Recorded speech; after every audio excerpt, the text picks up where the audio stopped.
परमेश्वर लोगों के प्रशिक्षण का अपने अपने मार्ग है जो मनुष्य के प्रशिक्षण से अलग है। आज लोग कहते हैं परमेश्वर की सेवा करने के लिए आप बाइबल स्कूल जाइए। परमेश्वर ने मूसा को कोई बाइबल स्कूल में नहीं भेजा, उसने भेजा उसको चरवाहा बनने के लिए, क्योंकि जरूरत यह थी कि मूसा अपने खुद की आंखों में शून्य बन जाए। वो बहुत अच्छा बात करने वाला वक्ता था, क्या आपने जानते हो? हम इसको स्पष्टता से पढ़ता है। मैं आपको वो वचन दिखाना चाहता हूं, प्रेरितों के काम उसका 7वां अध्याय। मूसा बहुत ही प्रभावशाली वक्ता था। प्रेरितों के काम 7वां अध्याय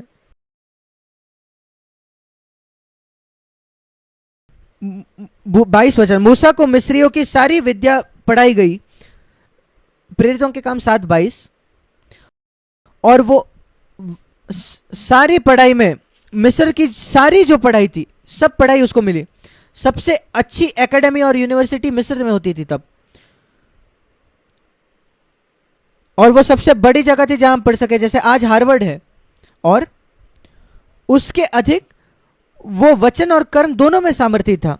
अच्छा वक्ता, प्रभावशाली वक्ता, बात करने वाला, वचन और कर्म दोनों में सामर्थ्य था। जो भी तब सामर्थ्य था, वो रथ चलाता था, लोगों को लड़ाई में उनकी अगुवाई कर पाता था, वो सीखा था। और वचन और कर्म दोनों में सामर्थ्य था, सीखा, पढ़ाई किया हुआ। पर एक दिन जब उसने देखा कि उसका इस्राएली लोगों का कोई गलत सता रहा है, वो उनके साथ खड़ा हुआ, नहीं मैं इन लोगों के साथ हूं। और परमेश्वर ने देखा वो निर्णय जो मूसा ने लिया, और परमेश्वर ने कहा कि इस मिस्र की सारी बुद्धि मैं निकालना चाहता हूं, जो कुछ तू सीखा है मैं चाहता हूं वो जाए, मुझे मेरे मार्ग तुझे सिखाने पड़ेंगे। और वो किसी बाइबल स्कूल में नहीं होगा, वो है तुझे नम्र करने से, और तू भेड़ बकरियों को चराएगा, और तेरी सामर्थ्य को तोड़ने से। ये एक बड़ी गलती है जो मसीह जगत ने की है, लोगों को प्रशिक्षण देते हुए, परमेश्वर की सेवकाई करके, उनको बाइबल स्कूल भेज के। यीशु मसीह ने अपने किसी भी शिष्य को बाइबल स्कूल में नहीं भेजा। वहां एक अच्छा बाइबल स्कूल था यरूशलेम में, मजबूत बाइबल स्कूल। एक अच्छा प्रोफेसर था वहां, गमालियल नाम का। वो एक ईश्वरीय यहूदी था। हम उसके बारे में प्रेरितों 4 और 5 में पढ़ते हैं। पर वो प्रभु को नहीं जानता था। एक बड़ा ज्ञानी था उसके एकेडमी में, उसके बाइबल कॉलेज में। पौलुस भी, जो तरसुस के था, वो 3 साल गमालियल के नीचे सीखा था।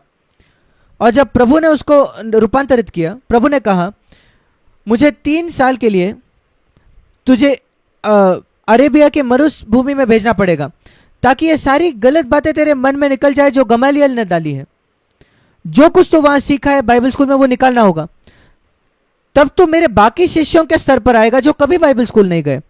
और जो लोग बाइबल स्कूल में जाते हैं, वो सारे भूसा उनके सिर से निकालना जरूरी है, जब उसके पहले कि वो परमेश्वर की सेवा करे। और यही दुख की बात है मसीह जगत में, लोग अपना एजुकेशन और अपनी बुद्धि लेके आते हैं परमेश्वर की सेवा करने के लिए। मसीह के कोई शिष्य, कोई कलीसिया में पास्टर नहीं हो सकते, उनके पास कोई डिग्री नहीं था, वो बाइबल स्कूल में नहीं गए।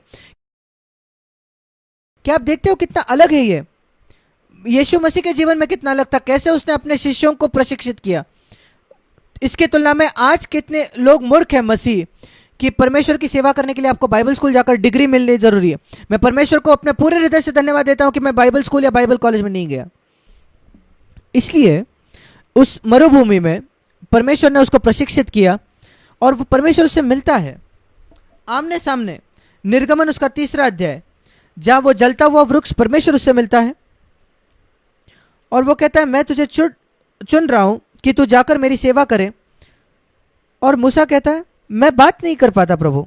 आप पढ़ते हो निर्गमन 4 अध्याय में 10वां वचन, मैं तो मुंह और जीभ का भद्दा हूं, वो लिखता है।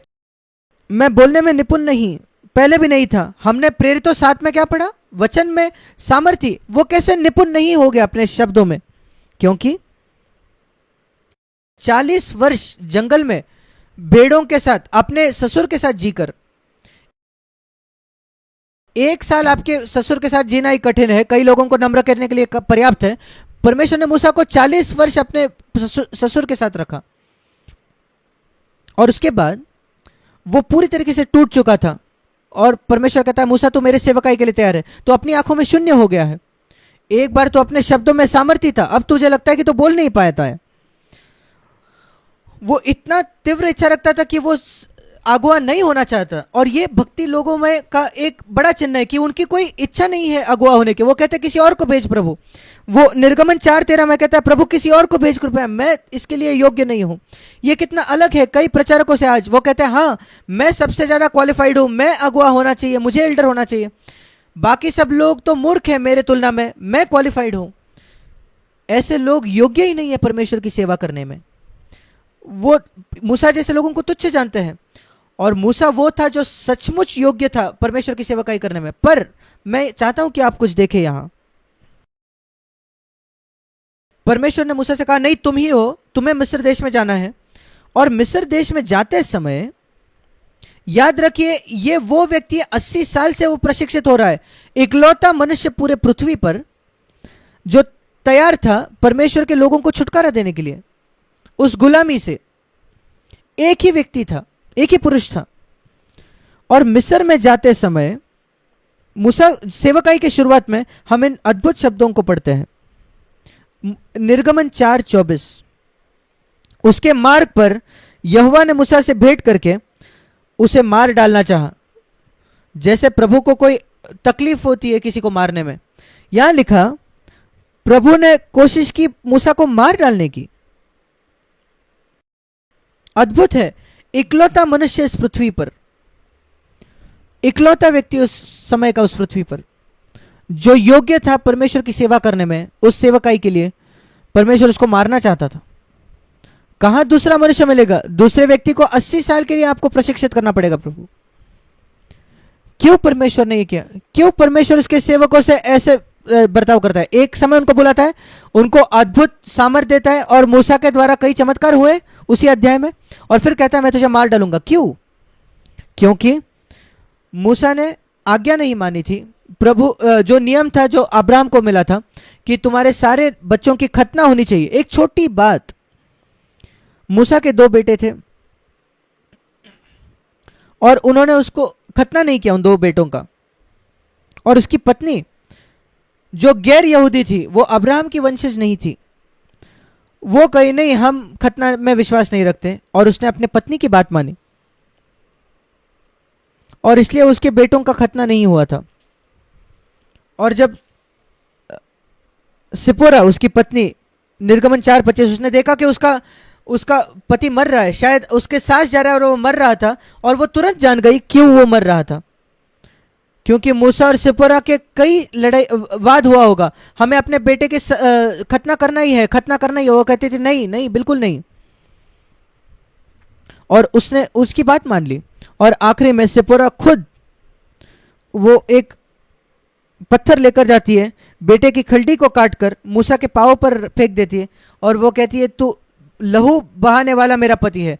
जैसे अय्यूब की पत्नी सिपोरा भी एक बहुत कठिन पत्नी थी, वो मूसा की बहुत कठिन पत्नी थी अय्यूब के जैसे, पर उसके बावजूद वो उन सारी बातों पर विजय पाता है। सब लोगों के पास सारा के जैसे अद्भुत जीवन नहीं होता जो अपने पति को प्रभु कहते थे। कुछ लोगों को कई कठिन पत्नियां थी, परमेश्वर दोनों का इस्तेमाल कर सकता है। और उसके बाद 26 वचन में लिखा है, निर्गमन 4 में, यहोवा ने उसे छोड़ दिया, ठीक है अब तू जा सकता है। यह हमें क्या सिखाता है? शुरुआत में प्रभु से मिलता है, जलते हुए वृक्ष, वो परमेश्वर की अच्छाई, परमेश्वर की कठोरता, परमेश्वर की कठोरता हम यहां पढ़ते हैं। कई लोग सोचते हैं परमेश्वर मुझसे मिला है, उसने मुझे अभिषेक किया, उसने पवित्र आत्मा से भरा है, वो मुझे मारेगा नहीं। हाँ वो मारेगा। परमेश्वर की अच्छाई और कठोरता को देखें, उसके साथ आप मूर्ख नहीं बना सकते। आप इस बात का फायदा नहीं उठा सकते कि उसने आपको इतना इस्तेमाल किया या उसने आपको अभिषेक किया है। अब आप आराम कर सकते हो और ध्यान नहीं दोगे अपने बातचीत में या पाप के प्रति आपके रवैया में या आपके संबंधों में दूसरे मसीहों के साथ, या गुस्सा करोगे, कठिन शब्दों का प्रयोग करोगे। कई मसीहों के साथ ये हुआ है और वो परमेश्वर के अभिषेक को खो बैठते हैं। परमेश्वर ने उनको मारा नहीं है, बस उस अभिषेक को मार दिया, और वो उस मृत्यु से भी बदतर है। मैं आपको बताता हूं, कई बार मैंने प्रभु के सामने प्रार्थना की है, तू कुछ भी निकाल ले मुझसे, पर पवित्र आत्मा के अभिषेक को मत निकाल। मैं लकवा मार जाए तो चलेगा, पर पवित्र आत्मा का अभिषेक मैं खोना नहीं चाहता।